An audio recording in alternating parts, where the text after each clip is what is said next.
Welcome along to this press conference ahead of the world's richest horse race, the Saudi Cup, and indeed the world's richest racing festival, this year worth $35.3 million to be run at King Abdulaziz racecourse 2 Saturdays from now. I'm really pleased to be previewing this twice today. You can join us again at 6 o'clock this evening when I'll be checking in with Frankie Dettori, who's been having such an extraordinary time of it in his new role at Santa Anita, currently lying second in the Jockey's Championship, rode the big stakes race winner the other day. And he's set to ride last year's runner-up Country Grammar in the Saudi Cup itself. That's the horse that launched his the latest part of his career and the first leg of his retirement tour in Santa Anita on Boxing Day. So he rides him in the Saudi Cup itself. Just before we get into today's participants or this morning's participants, it might just be worth giving you a little bit of a précis as to some of the entries in the big race itself. Country Grammar, I've just mentioned, last year's runner-up in the same ownership, that of Amir Zidane, and also trained by Bob Baff at Tabor, one of the leading United States 3-year-olds from last year, narrowly outvoted as leading 3-year-old in the Eclipse Awards just the other day, and a winner at Group and Grade 1 level from 7 to 10 furlongs. Tabor will surely be favoured in this year's race. Country Grammar, I mentioned. Panthalassa heads an entry of 6 from Japan, who had such an extraordinary day on Saudi Cup Day last year with 4 winners during the course of the afternoon, which was very much an emblem of their success across the globe in 2022. And talking of emblems, we welcome back Emblem Road, who was most impressive on his comeback against no fewer than 18 rivals the other day in Riyadh. He may not, however, be even the most potent local hope in the race. That might befall Scotland Yard, who made a very striking impression locally just last weekend in the important trial race for the race, the custodian of the 2 holy mosques. And Saffron Beach, of course, we can't forget about her. She's been purchased by Saudi interests to run in the race, and she remains in training in Newmarket in the UK with Jane Chappell-Hyam. So top-class representation from the United States, from Europe, from Japan, and locally, of course, from the Gulf region for the Saudi Cup this year, $20 million as part of a $35.3 million 2-day festival, and a stellar list of names headed by the aforementioned Dettori and so many other global stars in the International Jockeys Challenge, both male and female riders competing in that from across the globe, and that takes place on the eve of Saudi Cup Day on the Friday. But as we know now, the supporting cast is almost as important, particularly as it brings forward the opportunity for some of the world's leading turf horses to take one another on. And the big supporting turf race is the Neom Turf Cup. And 2 horses that are likely to run in that we're going to focus on through the course of the next 20 minutes or so. And one of those is the Grand Sir Busker, who has been a great stable star to the man who joins us now, William Knight, from his base in Newmarket. William, good morning. How are you getting on? Yeah, I'm very well, thanks, Nick. All good. Excellent.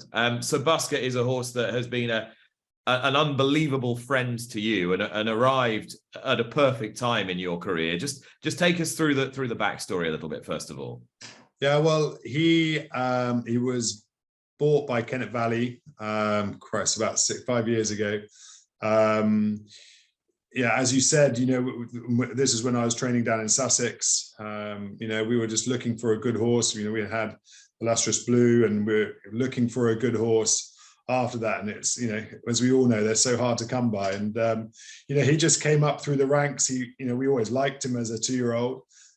He won at Newbury and just progressively improved as he got older. And, to say I'd be sitting here now talking about going out to Saudi with him, sort of five years ago, it's things you dream of. So, very lucky. He's owned by some lovely people, lovely group of owners, very passionate owners.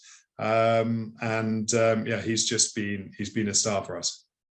And in terms of really finding the key to him, you've transitioned him from handicaps to group races, and you've taken in Group 1 races. As regards finding the key to what brings out the best in him, do you actually believe you've even found it yet? Yeah, I think with all these horses, especially like him, we only got to look at him. They sort of progress as they get up. They improve as they get older. He was just a weak sort of 2-year-old probably, and as he's got older, he's got stronger, and I think that's why he has improved. And yes, I suppose a horse like him, you know, I think I was quoted as saying the other day, I don't know if we've seen the best of him yet. You know, I think his last 2 runs last year were his probably 2 career best runs, you know, when he won the Group 2, and then when he won, and he was 3rd in the Judgment. So I think, you know, he's had a good winter off. His work in the early part of this year has been really good. I've been very happy with him.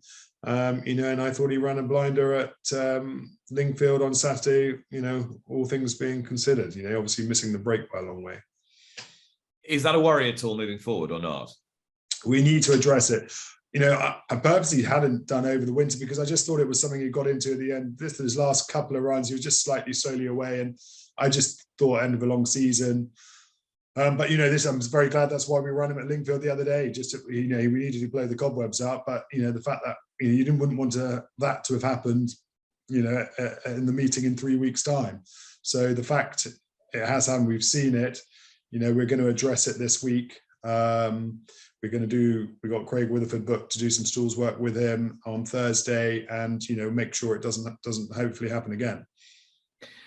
And in terms of his fitness, as the horses get a little bit older, they sometimes get a bit hard to get fitter. Do you think that he will benefit more from a first run back than he would have done in previous years? Yeah, and I know everyone, whenever it's on, you know, ITV or at the races or whatever, Racing UK, they always allude to the fact that he looks unfit, or not, he looks like he's carrying condition. And you know, even when he ran in the Judgment, the last run of the year last year, he still looked heavy, and every time I put the saddle on him, I'd sort of think, oh, you look like I've left you short. But that is him. And you know, he didn't blow for that long actually after Lingfield, although Ryan felt he got a bit tired in the last 150 yards. He didn't have a blow after the race like a really unfit horse would. So I think it just would have sharpened him up, blew the cobwebs away. You know, it's a nice lead now into the Saudi meeting, into the Neom, and you know, I think look, I think he definitely would need. I'm glad I'm going there with having a run behind me under my belt anyway. Yeah, understood. You had a look at the Saudi Cup itself, but are you clear in your own mind now that it will be the turf race, the Neom Turf Cup? We have talked long and hard about this with Sam Hoskins and Piers Winkworth, which one to go for, and I promise you it sort of has changed daily as to which race we're going to go for. I've also spoken to you know, a couple of the jockeys as well about the dirt out there, and taken advice from a few other people, and it's a really hard one because the money is such an amazing opportunity to run for that sort of money in the Saudi Cup. But I just feel that now the mile and a quarter, the extra mile, the sort of mile and a quarter and half a furlong will really suit him. We know he goes well on the turf, and just looking at the entries of both races, I think we have a better chance of being in the first 3 in the Neom as we would in the dirt. And look, if also his style of running, as we know, he's a bit slowly away, and as much as we are doing stalls work with him, you know, he's got to be sort of ridden a bit that way. And if he doesn't face the kickback on the dirt, having never really encountered that, it's, as much as the money is very, very tempting, I think we've sided with the turf. Okay, and I'm guessing that the ability to hold a tactical position on the dirt would be difficult for him unless he was really drilled out of the gate. Yeah, well, my instant reaction after he ran at Lingfield there the other day as well, we're no way going to go for the dirt now. You know, just the way he jumped out and they went hard. Although he does finish his races out well, and I think he would pick up the pieces a bit at the end there. But if he really had a load of sand in his face and he didn't enjoy it, he might just not. He just might sort of, you know, when a horse isn't enjoying the dirt, their breathing goes, they just don't get into that rhythm early on, and then they just cut out. And I just didn't want to run the risk of that happening, to be honest with you. He ran an excellent race in Dubai last year. You know, he's a horse that you've been able to travel. He clearly has a very good constitution. Do you actually think with the rub of the green, he could have finished closer than he did in Dubai? Yeah, well, again, that day he was drawn very wide that day, and he was probably again a bit slow out that day. And I thought he ran him blind. I think if he was drawn better, I think we could have ridden him handier that day. and he wouldn't have had so much ground to make up. And this is sort of key in the Neom, is that, and this is why we need to get this issue sorted coming out the stalls, and the fact that, you know, it is a tighter track and at Riyadh, and he just needs to be able to jump just with them, just so he's not giving lengths away. You know, in the Dubai turf, he was, you know, right out the back there when William rode him that day, and, you know, he had plenty to do. But interestingly, we are going to give, he had, you know, with Dubai in mind, he has got a Shima Classic entry as well, which we'll see. So therefore, when we run in the Neom, we'll sort of get a good idea of which way, whether we have to come back for the Dubai turf or we go up for the Shima Classic. You obviously just think he's staying better as he gets older. Or have you just not found his trip till now? I think I've just trained the speed out of him. I think he's out of a Tiger Hill mare. We've got to always remember that. He doesn't look like a mile and a half horse, but he just seems to always do his best work at the end. And, you know, this is why I think in the York, in the Group 2 and in the Jumpmont, you know, that step to a mile and a quarter has benefited him. He's been able to get into a rhythm early, but he's obviously got the stamina to finish the races out. I mean, how important is it for a horse who is owned by, you know, multiple interests, who is syndicate owned, to be able to do something like this? Well, I just think it's, you know, you just, when you stand in the paddock at, you know, whether it be in Dubai or these big races with the owners who, you know, they've all got sort of 1/16 of him. They know how lucky they are. They really do. They realize that this is a horse of a lifetime, and I think everyone's on a journey, and it's great. It's you know, and it's fueled, you know, some of the owners within Busker, you know, they've had a bit of bad luck with some of the horses they've had over the last few years, and this has reignited it. And I think it's so important for everyone. And he's given everyone so much enjoyment. So hopefully he can continue that through this season, and hopefully definitely in the next 3 weeks. I mean, are riding arrangements now set in stone, or are they contingent on what other people are running elsewhere? No, Ryan will ride Busker. So that's why, because yeah, it's slightly a little bit, you know, obviously Ben Curtis has done very well on him, and it was, you know, we just don't know whether Ben was going to be back riding fit in time for him, and, you know, he's been out for a long time with his shoulder injury.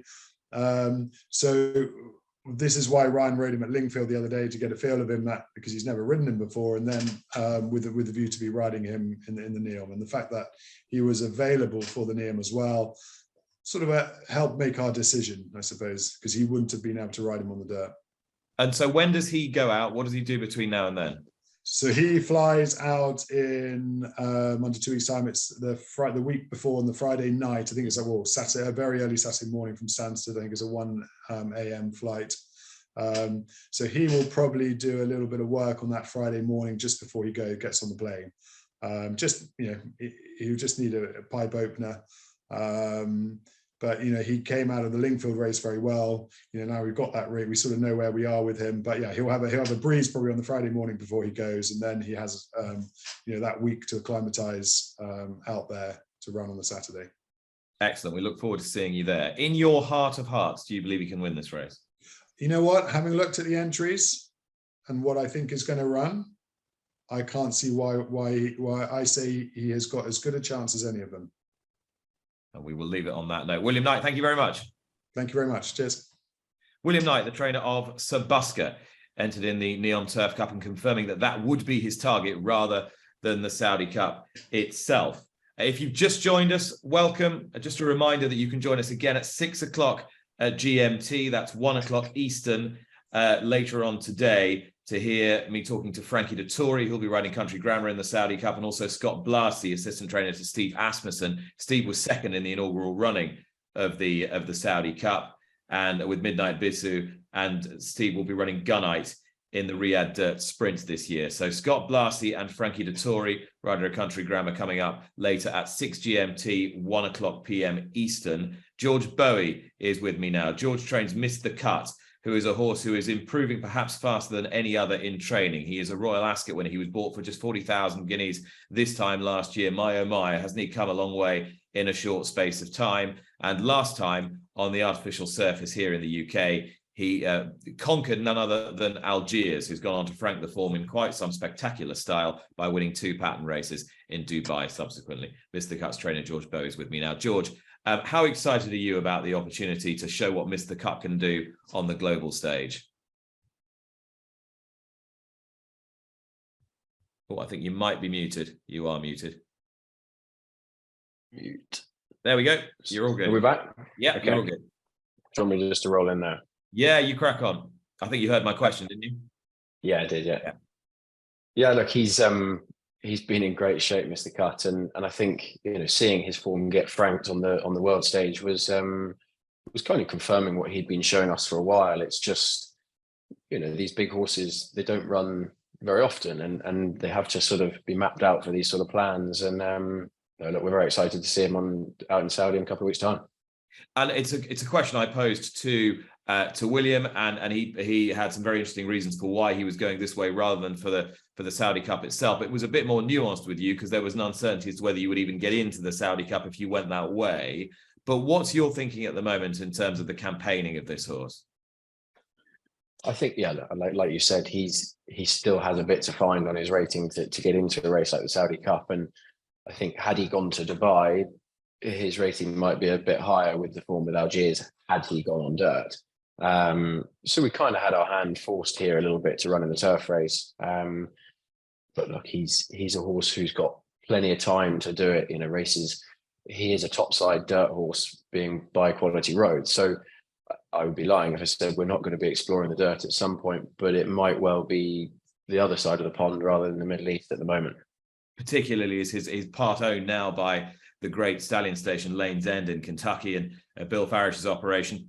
But he ran for Ed Babington, who's still a part owner of him initially, and he's a horse that you picked up for just, as I said, 40 grand this time last year. It's a pretty amazing story. How did it all start? Yeah, it's great. It's one of those stories where you never really quite believe that the next step is coming every time. Ed's a fantastic client of mine, and he kind of just sort of says yes when we put the right horses up to him at the right price. And it was a horse that was sold out of the Shadwell dispersals. So we were kind of very much buying a better pedigree at a strange time of the year. I think if anyone who went to the February sale this year, it was sort of one man and their dog there, rather than last year it was swarmed with people trying to find a horse like this. And I was very keen to say to Sam Haggis, who I work very closely with, we don't want to miss the story. There's going to be a story that comes out of here, and luckily I think we might have one of the ones that is going to go to the next level. And what made you buy him? I mean, I realized that he had a nice pedigree, came out of Shadwell, but as you say, there are hundreds of horses that were being dispersed at the time, and you buy a horse by quality road. Ironically enough, the sire of last year's Saudi Cup winner. I think the biggest thing was his, every horse we get a vet report on that we go and see, and he did vet to a certain extent very well, and he walked out the box and I just popped him straight back in, and Sam looked at me as if, you can't do that, it's so rude. And I said, no, we're buying him. He was just a standout physical from the get-go. And I think you didn't want him out there so everybody else was having a look at him you didn't want to draw everyone else's attention to him. Well, it was pretty cold as well. And yeah. No, like he's a very good looking horse. And I think, having just watched him train this morning, he does stand out in a string of, improving horses that we have at the moment. And look, I think as much as obviously we want to have horses running at the highest level in England, I think to be able to try and get into a pedigree that does have a chance of going on an artificial surface is very exciting. And we don't really get many opportunities to buy horses with that sort of pedigree. He's out of a Sea the Stars mare who raced in England but furthered her career in America. And unless you go to Keeneland or Fasig, you can't buy a dirt horse. And I think as we all know, that's where the money is at the moment around the world in these global races. So ultimately, the plan will be to take him to America after this? Absolutely, yeah. The plan is, it was sort of almost a bit of a backup plan. The plan had to be to go out to America this winter if the race was right and the quarantine was all good to go. But it's just at the moment become a little bit more difficult with a horse of this caliber to send them into X, Y, and Z quarantines on their own. And, you know, we're slightly bucking the trend, sending him to Santa Anita for the Santa Anita handicap on the 4th of March. So there are races like the Whitney in the middle of the summer. You know, Saratoga is a place where I would be amazed if we don't see him. But before then, possibly Dubai and races like the Prince of Wales at Royal have to come into consideration. I mean, that must be unbelievably exciting for you. I know you've got your hands full. You've got a big string that's only getting bigger, and you're training stacks of 2-year-old winners, but last year so much more with the classic generation and above. What sort of place does he have for you in propelling you to the next level and to be seen on a global stage? I think I think you know me well enough. I never really talk horses up too much, but he is the horse who really does. He's the one that gets us going at home, and you know, he's with the heart rate monitors and everything that he's doing. His work is improving at a rate of knots, and I hope. Look, he's still a big baby. He's only run 6 times. We're taking on much more experienced horses. He hasn't really travelled yet. He went to France, but he wasn't quite right. But he is the horse that could take us to the next level, and certainly his career. You know, he's a fast ground winner. He's won left-handed. He's won on the all-weather. He's got a dual-purpose pedigree. Dual purpose as in he could run on dirt. He's a 530 kilo big strong colt with the action that may well go on it.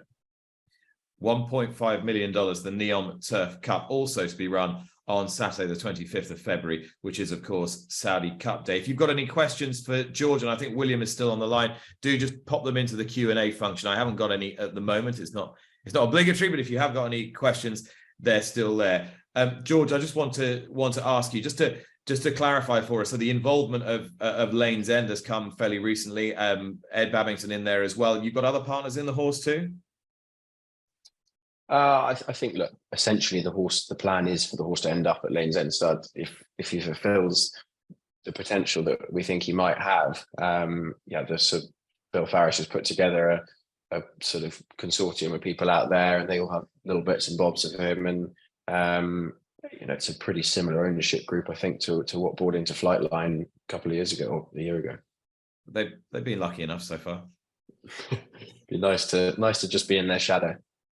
I haven't got any questions in for George and William at the moment. I just give you a chance to type anything if you want to, but I just want to give you a quick reminder of exactly what we've got lined up for the big race. If you weren't with me at the top of the show, we got Country Grammar, the runner-up from last year, the winner of last year's race, Emblem Road, the great local hope, came back with a decisive victory the other day. We got the winner of last weekend's Custodian of the Two Holy Moss, Scotland Yard, 6 potentially from Japan in the big race, including Panther Lassa, Saffron Beach, flying the flag for Newmarket for Jane Chapel-Hyam. I ask you, George, if there's a European turf horse that can hold their own in a race like the Saudi Cup, 9 furlongs, 1 turn on the dirt, could Saffron Beach have a say, do you think, on her European form?